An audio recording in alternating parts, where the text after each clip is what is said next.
దొంగే దొంగ అని అరిచినట్లు ప్రభుత్వంపై బురద చల్లబోయి అడ్డంగా దొరికిపోయారు. మద్యం సీసాలు ప్లాన్ చేసి డ్రామాలు, భక్తుల మనోభావాలతో ఆడుకుంటే ఊరుకుంటారా? చేసింది తప్పు, పైగా ఎదురుదాడి. ఇది వైకాపా నేతల తీరు. తిరుమల పవిత్రతకు భంగం కలిగేలా కుట్రలు పన్నిన పాపం ఇప్పుడు మాజీ ఎమ్మెల్యే భూమన కరుణాకర్ రెడ్డి మెడకే చుట్టుకుంటుంది. ప్రభుత్వంపై, టీటీడీపై బురద చల్లాలన్న అత్యుత్సాహంలో చేసిన పని చివరికి ఆయనకే ఎసరు తెచ్చింది. పోలీసులు అన్ని కోణాల్లో విచారణ జరిపి భూమన్నపై కేసులు నమోదు చేసేందుకు సిద్ధమవుతున్నారు. అసలు ఏం జరిగిందంటే, ఇటీవల తిరుమల కౌస్తుభం గెస్ట్ హౌస్ వద్ద ఖాళీ మద్యం సీసాలు కనిపించడం కలకలం రేపింది.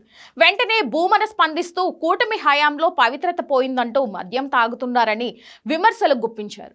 కానీ పోలీసులు లోతైన విచారణలో అసలు నిజం బయటపడింది. ఆ సీసాలు అక్కడ ఎవరూ తాగినవి కాదని, తిరుపతి నుంచి ఖాళీ సీసాలను తెచ్చి కావాలని అక్కడ పడేశారని, ఇదొక పక్కా ప్లాన్ అని తెలిసింది.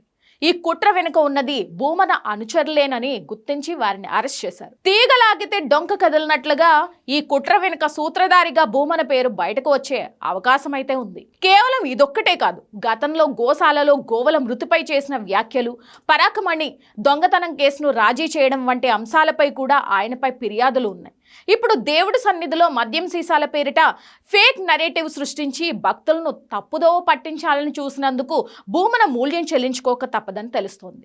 రాజకీయ లబ్ధి కోసం వెంకన్న స్వామిని కూడా వాడుకోవడం వైకాపా దిగజారుడుతనానికి నిదర్శనం.